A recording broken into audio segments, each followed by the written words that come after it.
Bueno, he titulado el mensaje, es una pregunta. ¿Estás seguro que todo es relativo o subjetivo? No sé si hemos escuchado la palabra relativo y subjetivo. Al parecer esas dos palabras están tomando mucha fuerza ya hace unos años para acá, donde todo depende de la perspectiva de la persona. Es decir, se habla de que no hay una verdad o verdades absolutas. Entonces yo quiero trabajar en estas dos palabras, la palabra relativo y la palabra subjetivo. Y a medida que va pasando el tiempo, trabajaremos en otras palabras que van a poder ayudarnos en la edificación de nuestra vida como hijos de Dios. Primero entonces la palabra relativo. Diga conmigo relativo. Dice relativo. Algo es relativo cuando su significado, valor o verdad depende del contexto, las circunstancias o la relación con otras cosas. Es decir, lo que es cierto o válido en un caso particular puede no serlo en otro. Y tengo algunos ejemplos.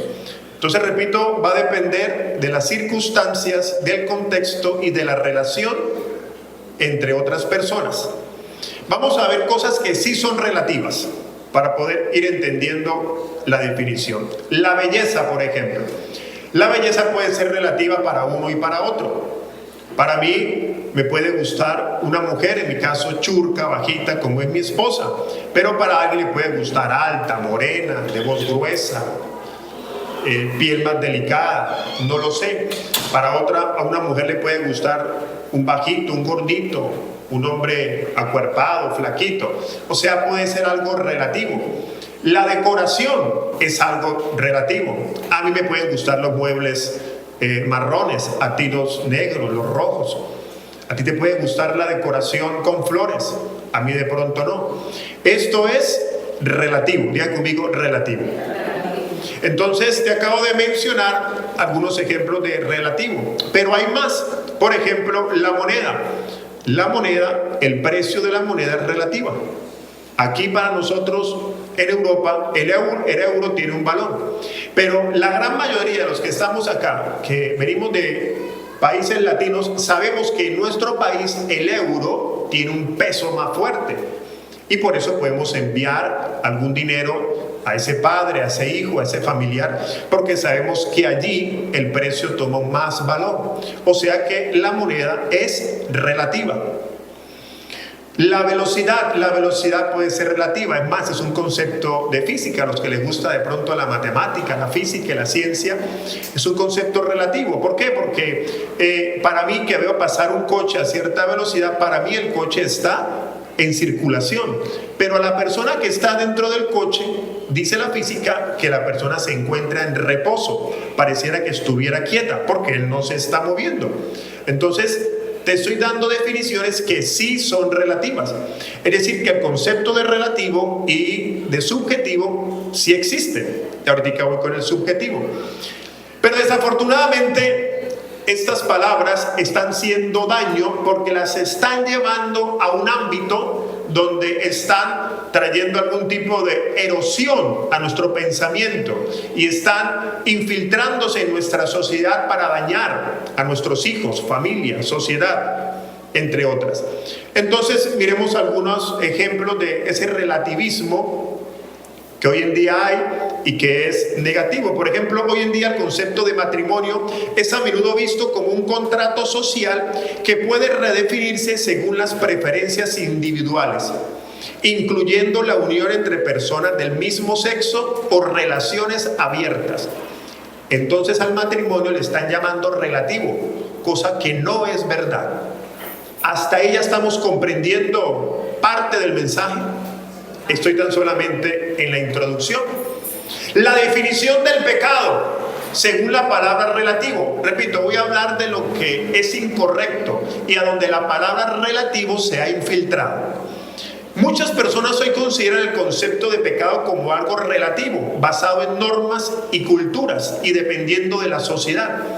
Entonces para mí es pecado algo, pero para usted no, dependiendo de la cultura. Eso es incorrecto.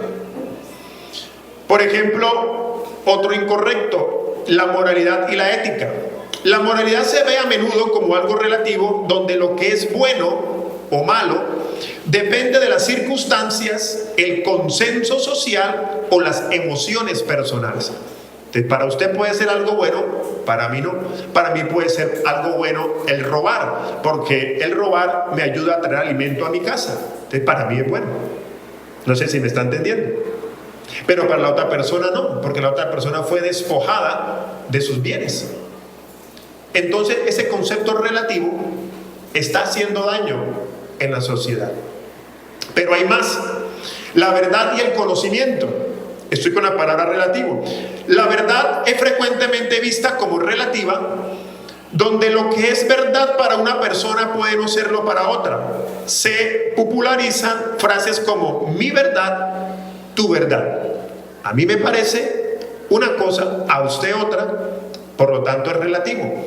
Respete mi posición y yo respeto la suya.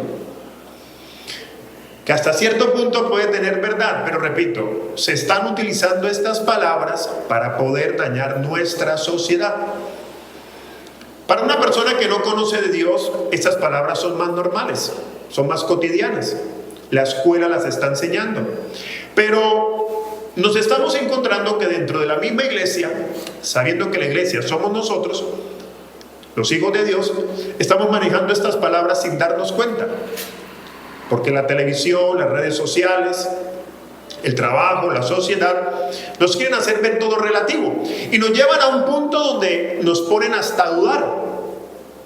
¿Será que sí? ¿Será que no? ¿Será que lo que yo he estado estudiando por años, o lo que he estado escuchando de un pastor, o lo que he leído en la Biblia, será verdad? Y nos ponen a dudar. Por ejemplo, otra palabra dentro de ese concepto de relativo, la identidad humana. La identidad humana, incluyendo el género y la orientación sexual, es vista hoy como fluida y autodefinida, basada en el sentimiento personal o la experiencia subjetiva. Hoy de pronto amanezco creyéndome mujer, mañana de pronto amanezco creyéndome perro, y tienen que respetarme porque es mi posición. No sé si hemos escuchado estos conceptos. Hay reels, hay inclusive hasta memes, pero son más que memes, es una realidad, porque se está infiltrando demasiado la palabra relativo.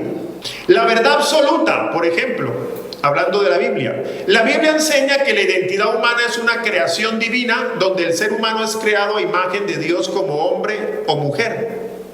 Por lo tanto, esto sí es una verdad absoluta. Yo no puedo hoy creerme mujer, mañana hombre, pasado mañana árbol, al otro día pájaro, porque hay unas reglas establecidas según la palabra. El pluralismo religioso, estilo de vida relativo. Sigamos con la palabra relativo. En la actualidad muchas personas adoptan una mentalidad pluralista, creyendo que todas las religiones son igualmente válidas y que cada una es solo un camino diferente hacia la misma verdad o realidad espiritual. Esto no es verdad, amada iglesia. No todas las religiones son lo mismo, ni todas apuntan a un solo camino. Y ahorita vamos a ver cuál es el camino. No he mencionado el texto bíblico guía de hoy porque quiero trabajar en estas definiciones. Estoy hablando de ejemplos donde no es verdad y donde no cabe la palabra relativo, pero es donde la sociedad ha querido infiltrar la palabra relativo. En la autodefinición de la identidad, la idea de que las personas tienen el derecho absoluto de definir su propia identidad, incluyendo género, orientación sexual y roles, según sus sentimientos y deseos personales, muy parecido a lo que ya acabé de decir. Y hay muchos ejemplos más. No voy a leerlo todos. Entonces, la palabra relativo. Diga conmigo relativo. Relativo.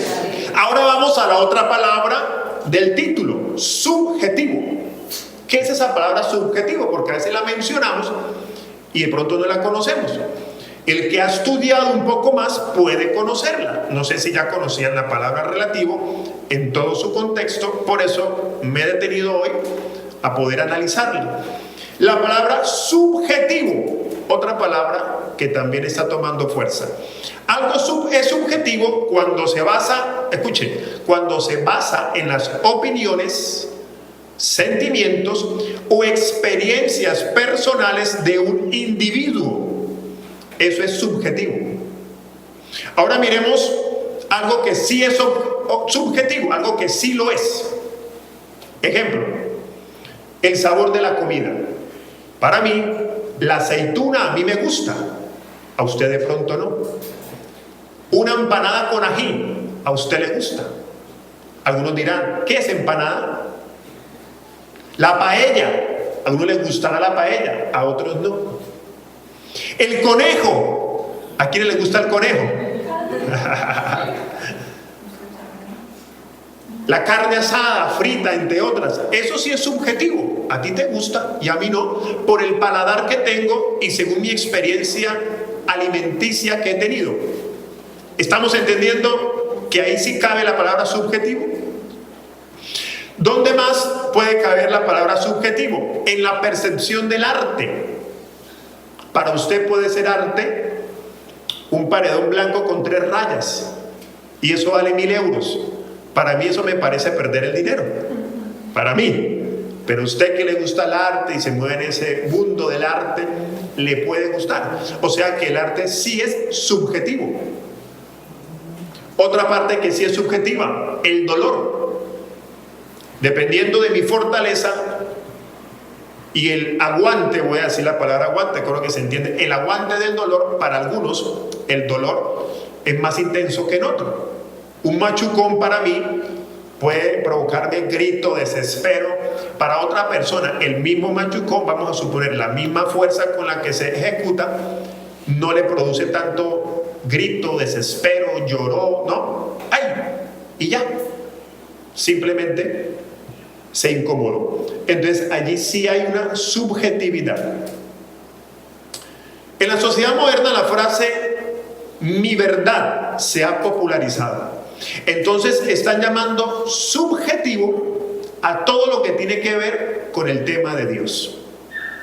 Es subjetivo el tema de Dios según las emociones, según mi experiencia, porque tiene que ver con las emociones, según lo que siento o según lo que no siento. ¿Y cuál es el peligro, amados? Que esas dos palabras están tomando fuerza, repito, dentro de una cultura de iglesia. Y por eso hoy me he detenido a que las revisáramos, a que meditáramos en ellas y pudiéramos entender de que sí hay, hoy quiero decirles con este mensaje, sí hay verdades absolutas. ¿Aló? Que una de ellas es la palabra, la Biblia. Lo que hay allí sí es una verdad absoluta. ¿Por qué? Porque lo que nosotros encontramos en la palabra trae vida, trae riqueza y que muestra una sola verdad, que ahorita vamos a meditar en ella. Entonces estas dos palabras se están trabajando a nivel mundial para poder distorsionar el concepto de familia, de sociedad, de niñez, de sexualidad, de finanzas, entre otras. Y es muy utilizada por los imperios. Digan conmigo, imperios. ¿Hemos escuchado la palabra imperio? La palabra de Dios me habla de el reino de Dios. No sé si alguien lo ha leído, o me lo ha escuchado, o lo ha escuchado en otra parte. El reino de Dios, no el imperio de Dios. Aquí viene entonces otra palabra para ir fortaleciendo el mensaje de hoy. ¿Qué es? Entonces, hay una diferencia entre imperio y reino. Tiene que haberla. Claro, porque el reino trae unidad. Digan conmigo, unidad. Pero el imperio romano, por ejemplo, el imperio griego en su momento, el imperio tiene una forma de gobierno que es la división entre las personas. El reino trae unidad, el imperio trae división. Pastor, ¿cómo así? Explíqueme eso para poder entenderlo y poder relacionarlo con las dos palabras que hemos trabajado. El imperio lo que trata es de dividir la mente de las personas y crear pequeñas islas de pensamiento para que entre nosotros mismos haya discusión con respecto a un tema. Vamos a llevarlo a un ejemplo muy básico en nuestra casa, hablando de un imperio que quiere imponer las tinieblas en nuestra familia. El otro día estaba en mi casa y pude notar algo y me llamó la atención. Y hablé allí con mis hijos y mi esposa. Yo estaba mirando un programa de televisión, mi esposa estaba viendo algo diferente en el celular, la niña estaba en otro asunto, en otro móvil, y ahora mi hijo, que le dieron un móvil, estaba en otro asunto. Y yo dije, me preocupo. Eso es imperio. Dividir la mente de cada persona de la familia para poder traer después una discusión dentro del mismo hogar. No se habla un mismo idioma, no se habla un mismo concepto, cada uno está pensando en algo diferente, no hay unidad, porque está gobernando un imperio, no un reino. Es algo tan sencillo, amados, que lo experimentamos creo que todos los días. Y alguien dirá, no, pero no seamos tan exagerados. No, amados, no es ser exagerado. Es que son estilos de gobierno que sin darnos cuenta nos están llevando para que nosotros tengamos una vida contraria a lo que dice la palabra. Entonces, nuestro lenguaje se va a volver relativo, subjetivo. Y las redes sociales, por ejemplo, son expertos en crear imperios entre las personas. Hoy todo el mundo, casi todos saben de salud, porque todos hemos visto algo de médicos, de nutrición. Hoy todos algo saben de filosofía, de religión, mecánica, porque hemos visto algo en las redes sociales.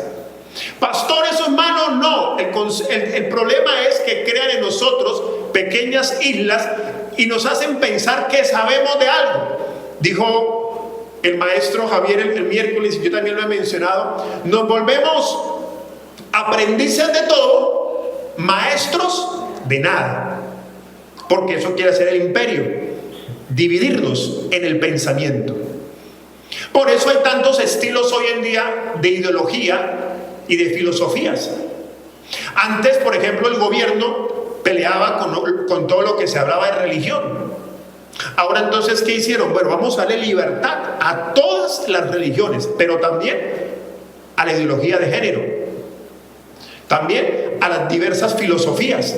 Todos tienen un espacio. ¿Y sabe qué es lo interesante? Que se ve bonito y se escucha bien.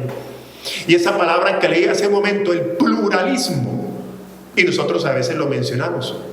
Hay pluralidad. Pastor, ¿cuál es el problema?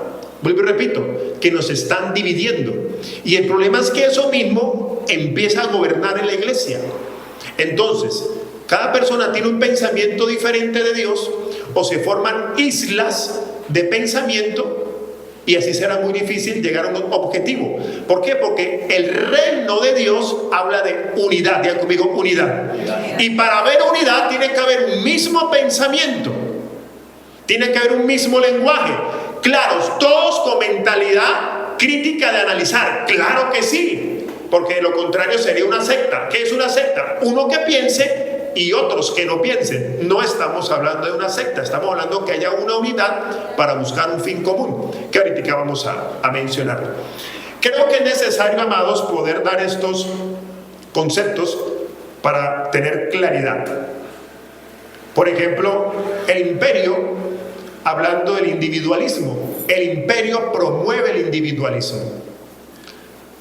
El culto al superyo, donde la aceptación incondicional de los deseos personales se impone, incluso cuando va en contra de lo natural o lo establecido por Dios. Algo muy similar a lo que ya leí hace un momento, donde yo soy el importante, yo soy el que valgo, yo tengo mis derechos, yo me lo gané. ¿Hemos escuchado esas palabras? Sí. La hemos mencionado de pronto, ¿cierto? Pastor, pero ¿qué tiene malo? Son mis derechos. Sí, amado, pero entiéndeme. Es cuando quiero que el mundo gire alrededor mío. Es cuando quiero pretender que yo soy lo más importante en la sociedad. Y el imperio o los imperios son expertos en eso. Nos están llevando sutilmente hacia esos conceptos. A que cada uno tenga su pensamiento y cada uno, esta es mi verdad porque a mí me parece, porque yo lo siento así. Y el problema de estar mencionando esta palabra que yo la he continuamente repetido, esa sentidera, es que yo lo siento.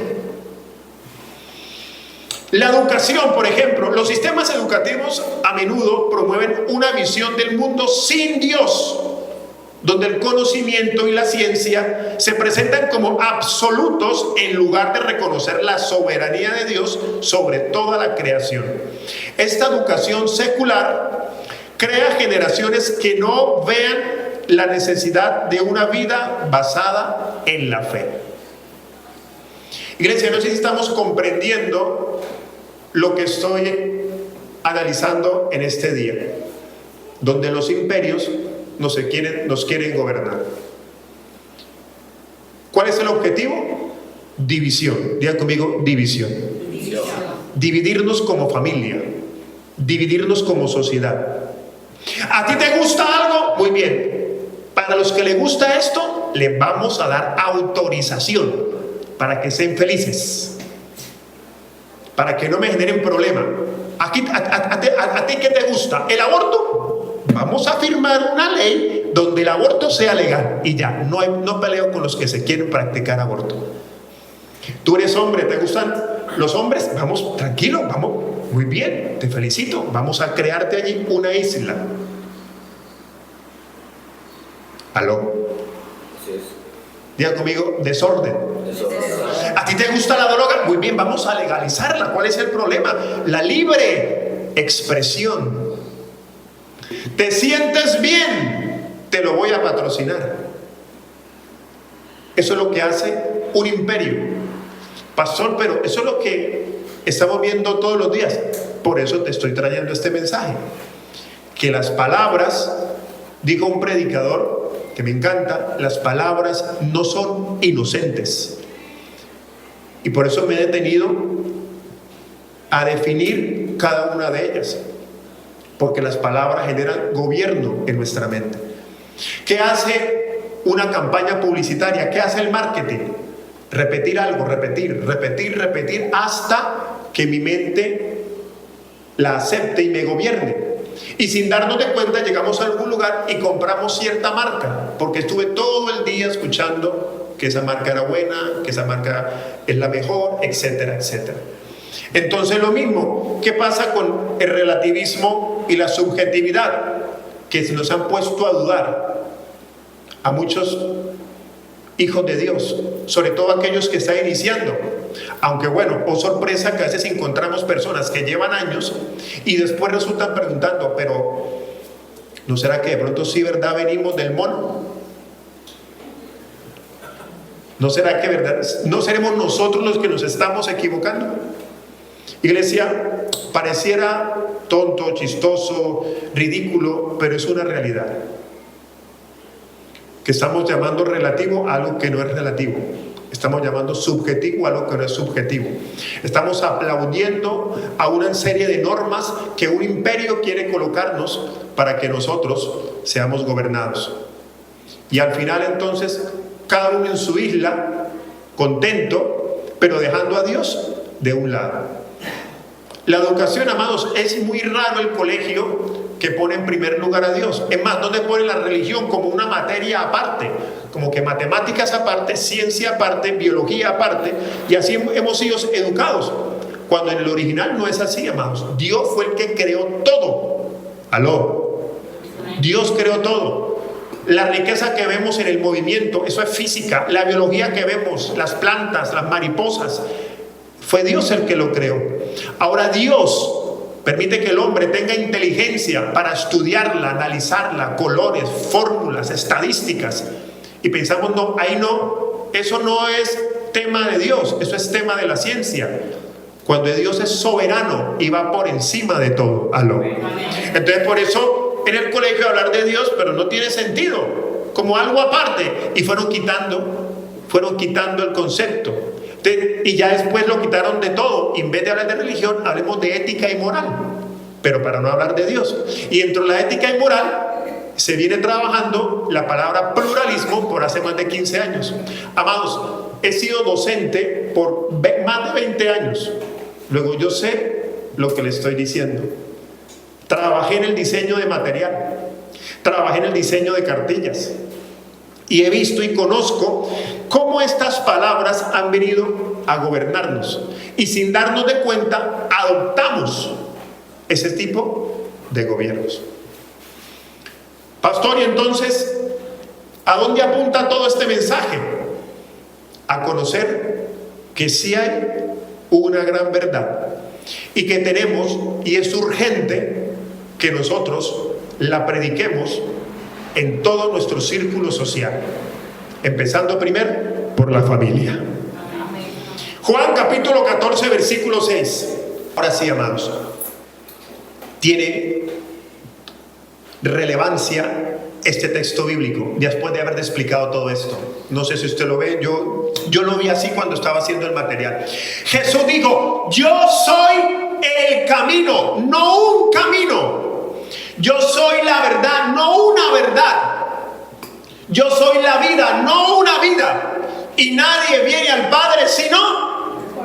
O sea, Jesucristo, Él es el camino, la verdad y la vida. Y a veces lo decimos así rápido: Jesucristo, el camino, la verdad y la vida. No, hay que detenernos para estudiar el concepto y hoy en día poder analizarlo y de igual manera transmitirlo a nuestra generación. ¿Por qué? Porque el problema es que se está levantando una generación sin temor de Dios, que le da igual hacer el mal o hacer el bien. ¿Por qué? Porque es que no hay concepto de mal y bien. No hay concepto de mal y bien.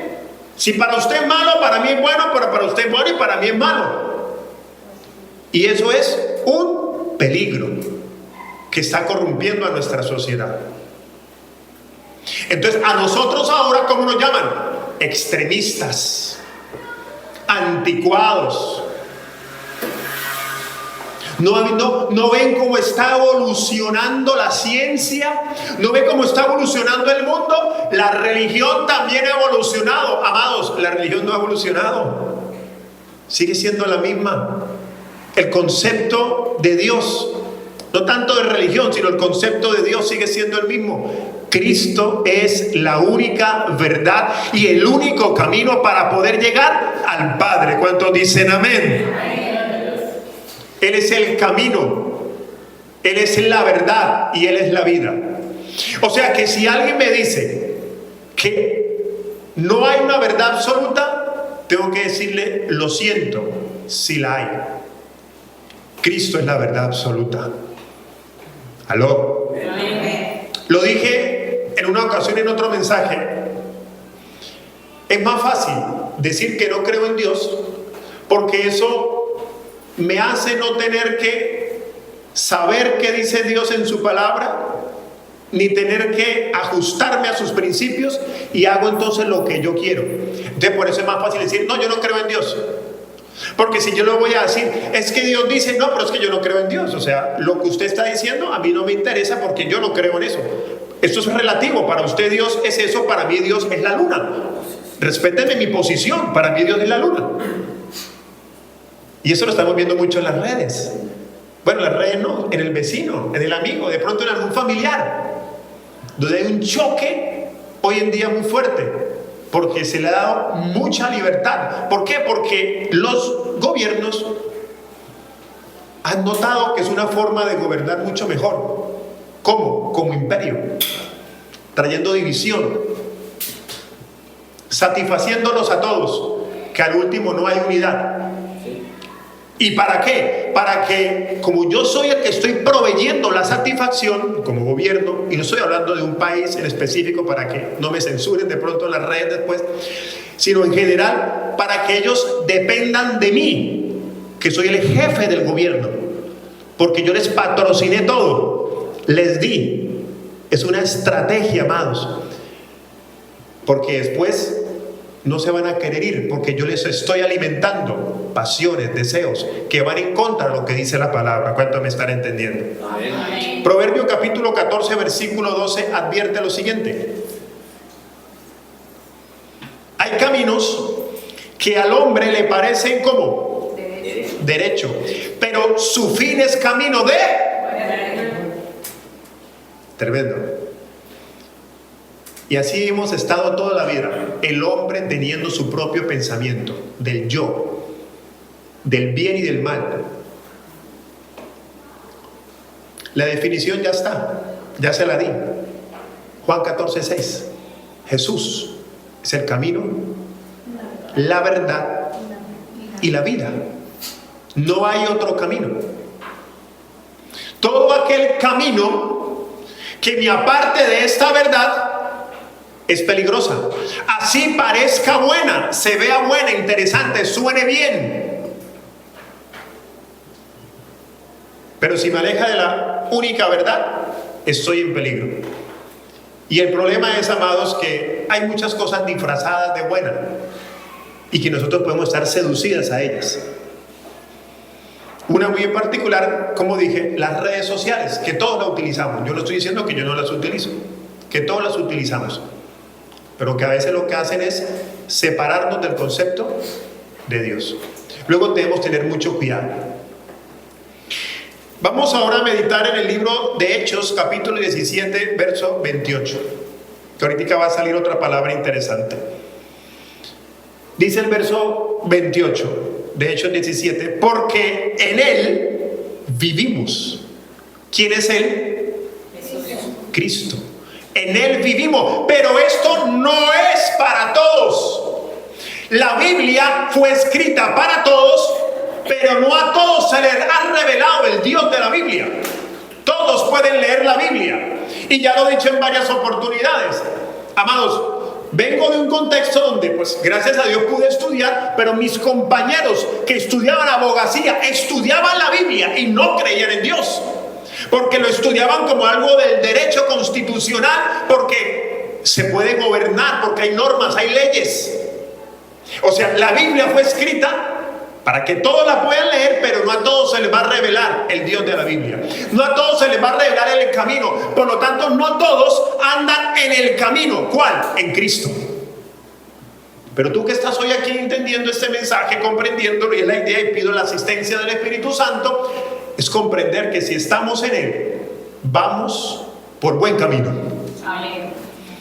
Porque en Él vivimos y nos movemos y somos, como algunos de nuestros propios poetas también han dicho, porque linaje suyo somos aquellos que hemos creído en Cristo. Entonces no es que todas las religiones apuntan a lo mismo, no, pareciera, pero no. Por eso dentro del subjetivismo ha entrado el concepto religioso del ecumenismo, y es importante estudiar estas palabras en la iglesia.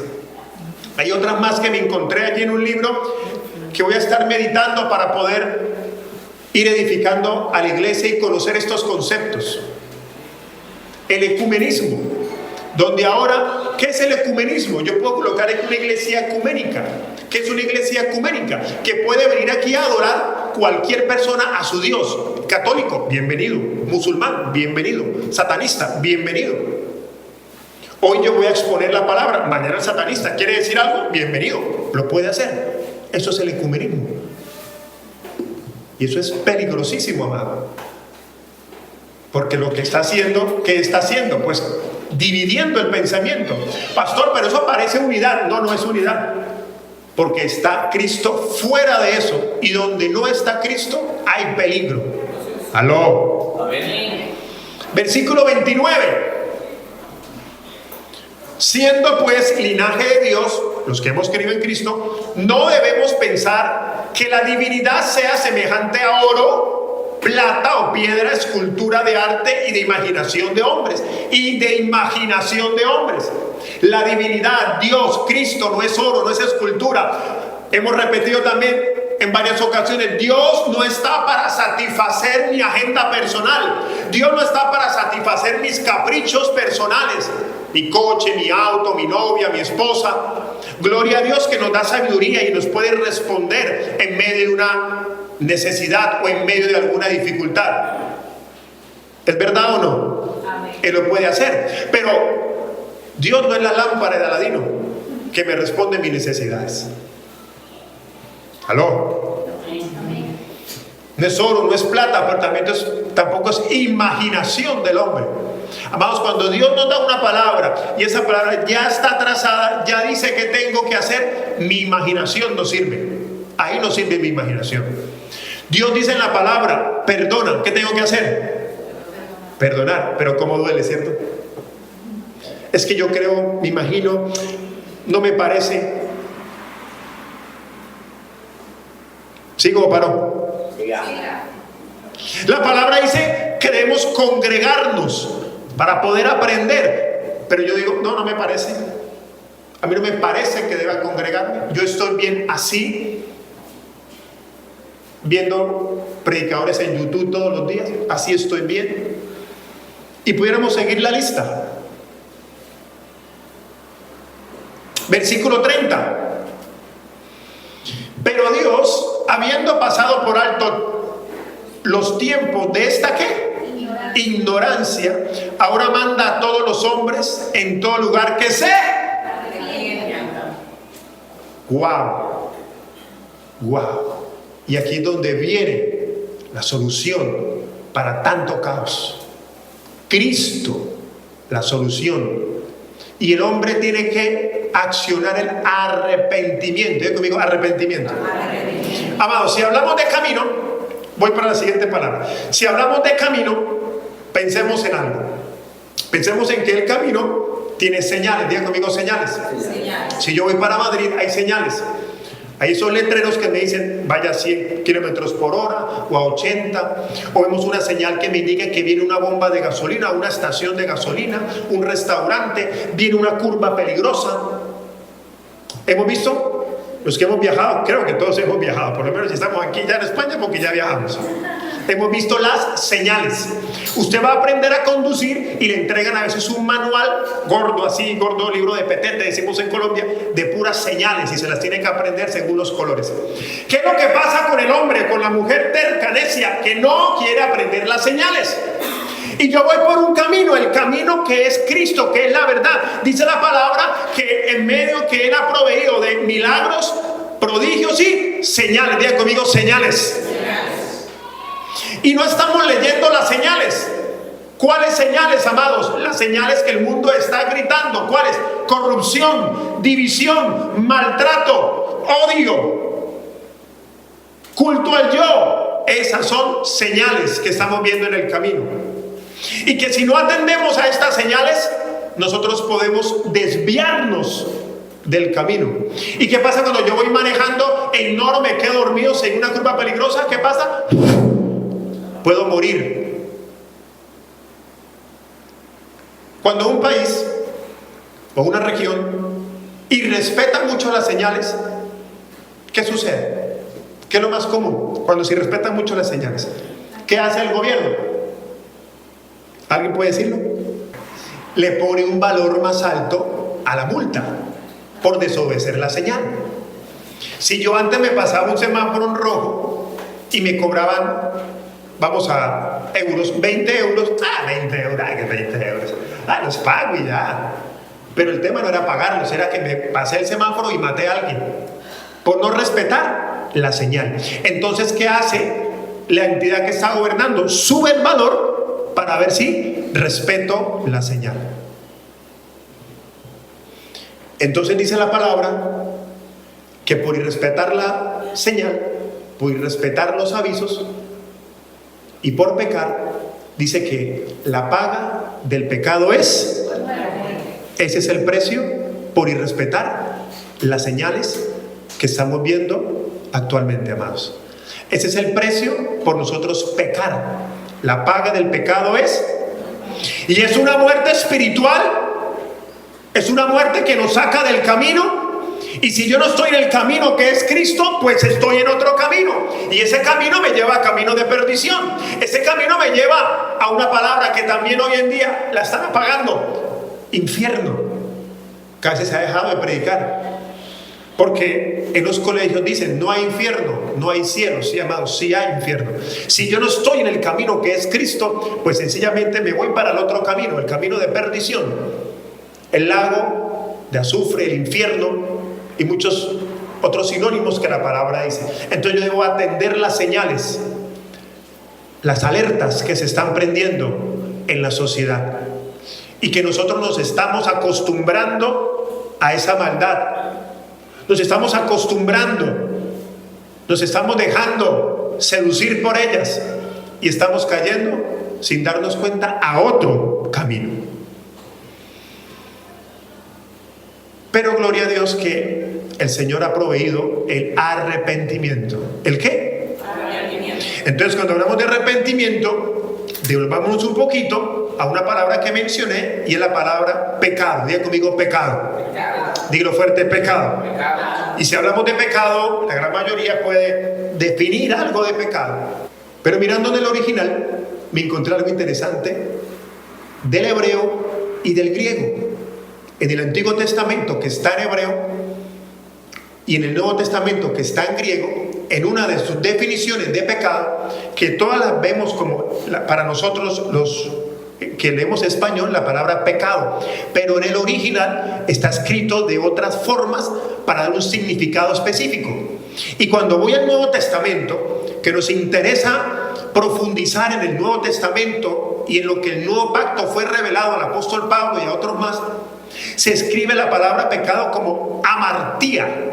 Digan conmigo amartía, con H y con tilde al final. Amartía. ¿Y qué es amartía? Pues el apóstol Pablo constantemente estaba mirando las competencias que se hacían en Roma. Esas competencias de atletismo y de tiro de arco. Y la palabra amartía significa errar al blanco.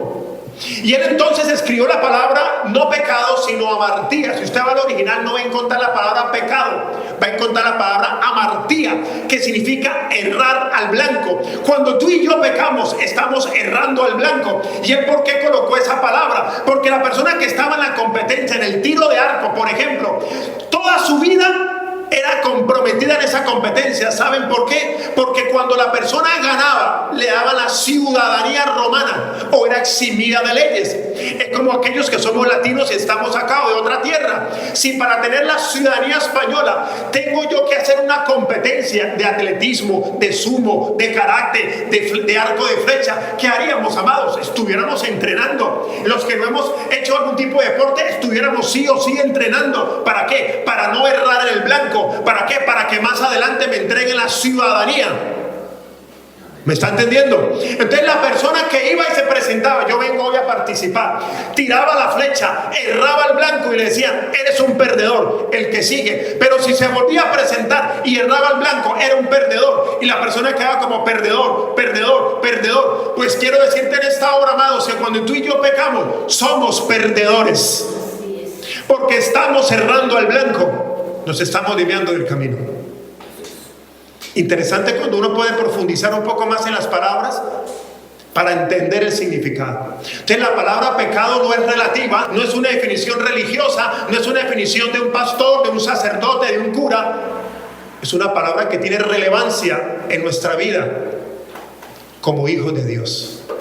Porque cuando tú y yo pecamos, estamos errando al blanco, estamos perdiendo. Eso ahora, de aquí en adelante, los que estamos escuchando este mensaje, que vinieron hoy, los que van a escucharlo en su momento por alguna transmisión, debemos pensar muy bien si queremos seguir pecando. Porque el mundo espiritual nos está diciendo, eres un perdedor. ¿Y cuántos aquí les gusta perder? Ninguno, ¿cierto? Nos gusta ganar. Y para ganar, cuando hablo de ganar, no hablo del éxito humano, sino para ganar espiritualmente, Dios proveyó una cruz. Y en esa cruz proveyó a su Hijo. Y por eso Él dijo, yo soy el camino, la verdad y la vida.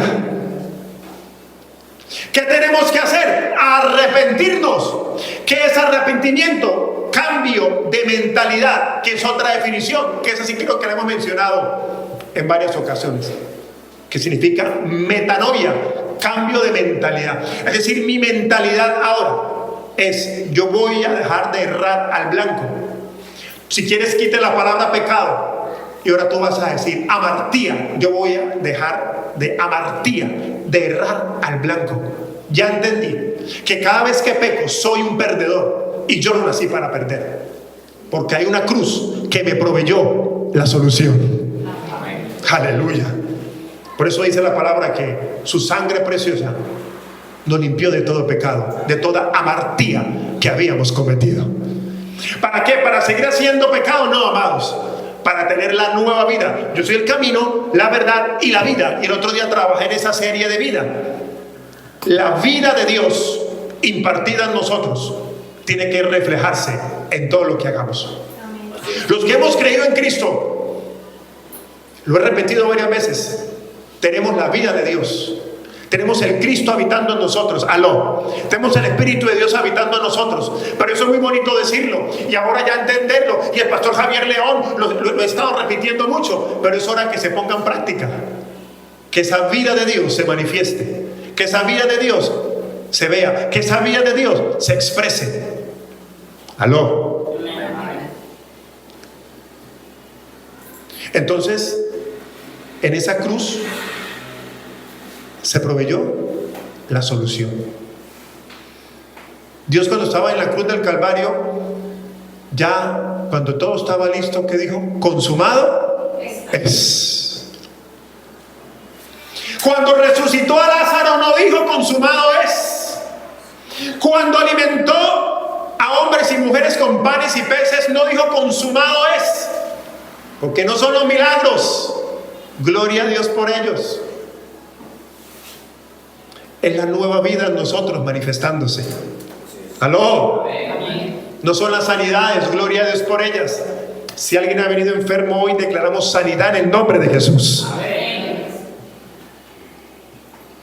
Pero es la nueva vida. Y cuando yo tengo la nueva vida, cuando se me revela Cristo, quien que lo revela es el Padre, entonces en mí empieza a haber una transformación. Diga conmigo, transformación. Que dije el domingo anterior, yo no vine a cambiar. Tú no estás aquí para cambiar, tú estás aquí para ser transformado. Tú no estás aquí para ser simplemente buena persona, para que no me vean tomando, no me vean fumando. Es mucho más allá. Es para expresar la vida de Dios. Y por consecuencia, si estamos en alguna amartía llamada tabaco, llamado alcohol, llamado drogas, pues ya no se va a ver en mi vida. Porque tengo la vida de Dios. Porque la sustancia de Dios se va a reflejar. Porque la gracia de Dios se va a reflejar. Alguien dígame amén. Amén.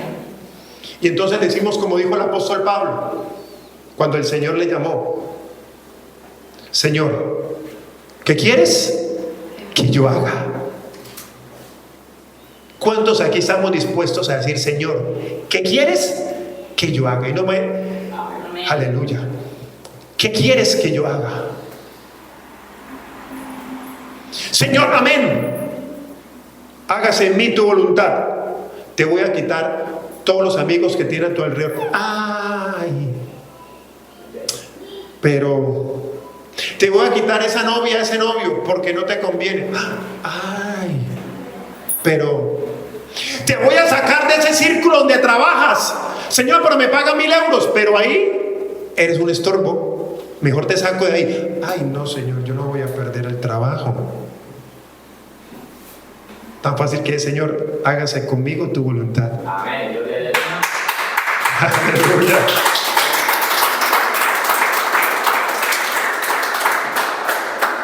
Pastor, tuve una revelación de una idea. Voy a montar una venta de alcohol, de ron, de aguardiente. Pastor, y le prometo que no le traigo el 10, le traigo el 20%.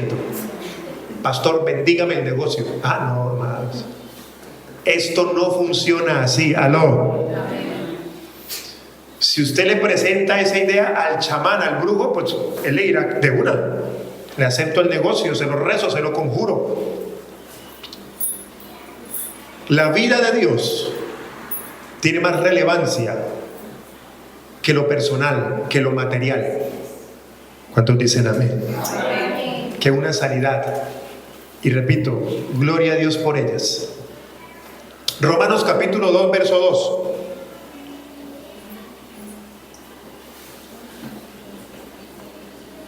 No conforméis, ¿qué dice?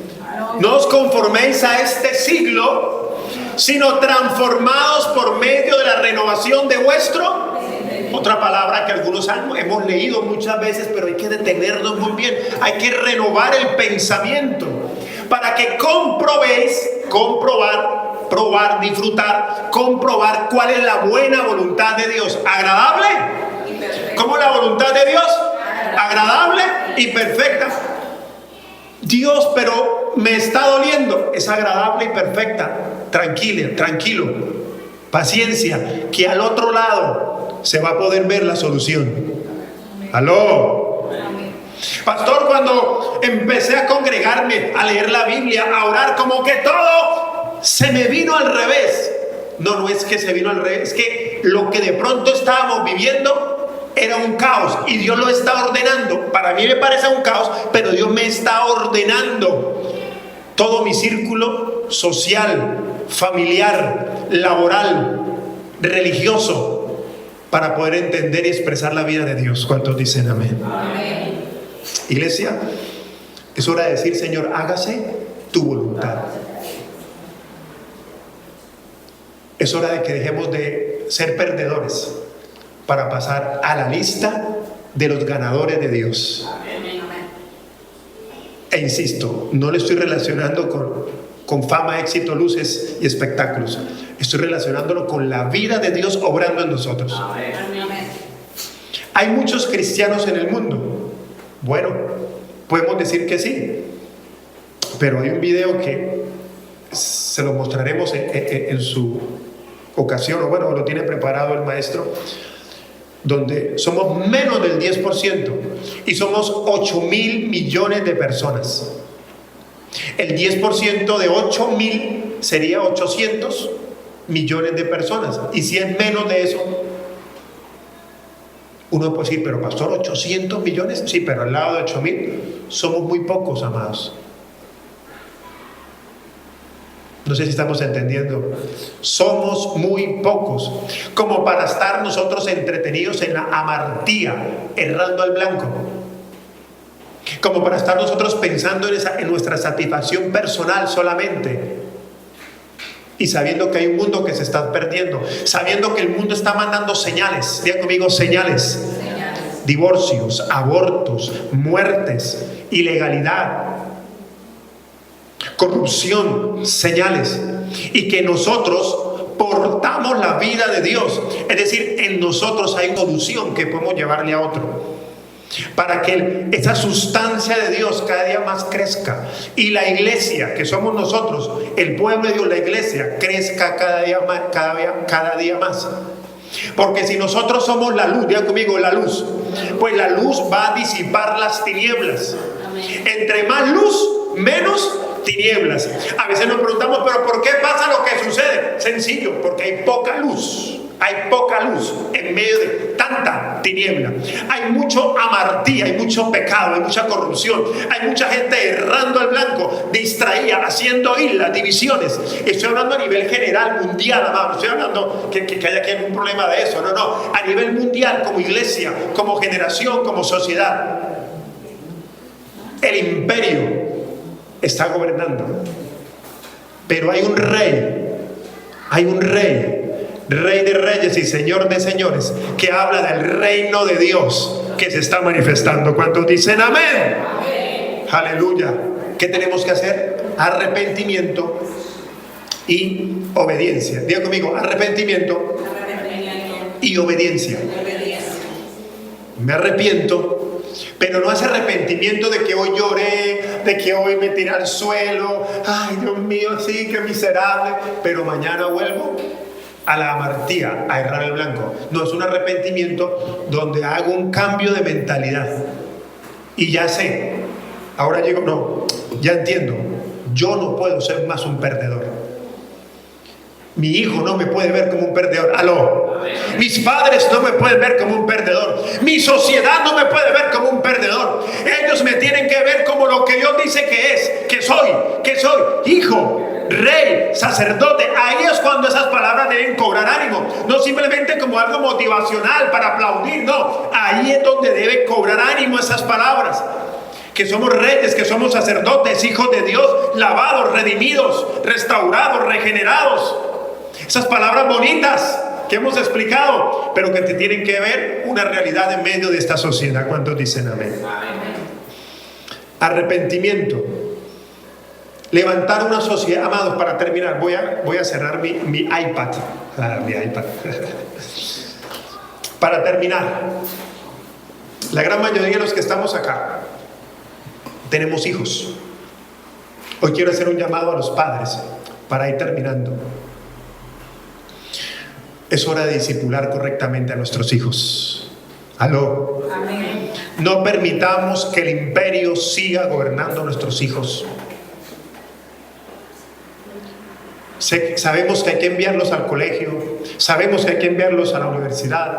No podemos meterlos en una burbuja. Uno trata hasta donde puede poder enseñarles, evitarles ciertas cosas.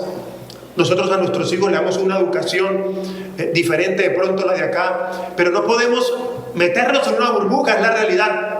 Pero tenemos que edificarlos en la verdad presente que es Cristo. No es suficiente, amados, vengo esto diciendo hace tiempo. No es suficiente lo que hacemos aquí en los cultos, ni para sus hijos, ni para usted tampoco. Para el que está apenas aprendiendo bien, porque apenas se está aprendiendo, apurado sabe leer una Biblia. Pero si llevamos tiempo, no es suficiente con lo que hacemos un miércoles, un domingo, ni para ustedes, ni para mí, ni para sus hijos. Necesitamos un estudio sistemático en casa de la palabra, donde, repito, se haga realidad rey, sacerdote de la casa, seas hombre o sea mujer, sea papá o sea mamá soltera, pero tenemos que empezar a levantar una generación que exprese la vida de Dios. No simplemente que sea bueno, mi hijo es bueno, no dice groserías, es buena gente. Es más que eso, es que exprese la vida de Dios en todos los sistemas donde Él se mueve, en la sociedad, en las finanzas, en la cultura, en el arte. Amén, así es. ¿Aló? Que tu hijo quiere ser ingeniero electrónico, vamos a apoyarlo, pero hijo, cuando llegues allá vas a infiltrarte y vas a hablar de la verdad, vas a hablar de la vida, vas a llevar a otros a este gran reino de Dios. Porque otros sí lo están haciendo, amados. Brujos, hechiceros, malignos se están preparando en todas las áreas para llegar y gobernar, para llegar a influenciar. ¿Sabe usted, amados? Esto lo pasé en un video, fue hace como un año, creo que los que están aquí ninguno lo vio. ¿Sabe que hace años varios satanistas están financiando a hombres y mujeres para estudiar en institutos bíblicos y para formar luego lo que se llama iglesia, un lugar como esto, para luego desde ahí, infiltrados, poder ejercer un gobierno y sacarlos de la verdad? Si usted no lo sabía, hace años se está moviendo esto. ¿Qué tal que yo sea uno de ellos? Pero como no leo la Biblia en casa, como no oro, lo que diga el pastor Javier León y amén. Y si mañana digo nos vamos para una montaña, la gloria para el Señor, y el Señor me está diciendo tirémonos del barranco porque nos vamos a encontrar con Él, al peñasco todos. ¿Usted sabe que esto sucedió hace unos años atrás? ¿Me recuerda el nombre? Jim Jones, donde metió un poco de gente ignorante, porque una secta, uno que piensa, los demás que no piensan, lo metió en una casa y al final todos se suicidaron porque se iban a encontrar con Dios, supuestamente, ¿no? Iglesia, en nuestros hogares, en nuestras familias, tiene que haber un laboratorio. Diga conmigo, laboratorio de vida, donde constantemente le estemos hablando a nuestros hijos de Cristo, de esta verdad, y que cada día el Cristo que está impartido en nosotros se manifieste. Sé que el tiempo ha venido avanzando, amados, pero quiero terminar con algo. Hay un Cristo que es revelado y que en nosotros nos hace hijos de Dios, pero hay un Cristo no que sea otro, sino la sustancia, dijo el apóstol Pablo, y ganar a Cristo. Hay un Cristo que yo voy ganando. Pastor, ¿cómo así? ¿Qué es ir ganando a Cristo? Es que cada vez que yo estoy en la lectura de la palabra, en la oración, se me revela más de esa sustancia de Cristo, y cada vez más que voy expresando lo que hemos dicho, ser transformados a la imagen de Cristo. Pero para eso debe haber algo intencional en mí, que yo quiera buscar ganar a ese Cristo. Aló. Es como que ya me casé con mi esposa, ya estoy casada y ya no la cuido, ya no la amo, ya no le doy besitos. No, tengo que seguir ganando ese amor para que siga floreciendo. Aló. ¿Se entiende el concepto? Hay que seguir haciendo como David, hay que seguir diciendo a mi esposa, uy, hermosa. Hay que seguir alimentándonos de Cristo. Y nuestra familia, amados, tienes un hijo, tiene dos, no tienes, vas a tener, es un laboratorio para entregar hijos que sirvan al reino de Dios. Aló. Cuando el apóstol Pablo vino por Timoteo, Timoteo ya estaba preparado. El apóstol Pablo lo pulió para después enviarlo, pero Timoteo ya tenía una preparación. ¿Por qué? Porque su abuela Loaiza, no sé si lo dije bien, Loaiza, me disculpa, Loaiza lo entrenó, lo capacitó para que un día llegara el apóstol a su puerta y ella dijera, aquí está, Timoteo está listo, lleno de gracia. Amén. Colócate en pie, iglesia. Quiero despedirme de las personas que en este momento están en las redes sociales. No olvides comentar y compartir este video para que otros también entiendan esta verdad. Bendiciones.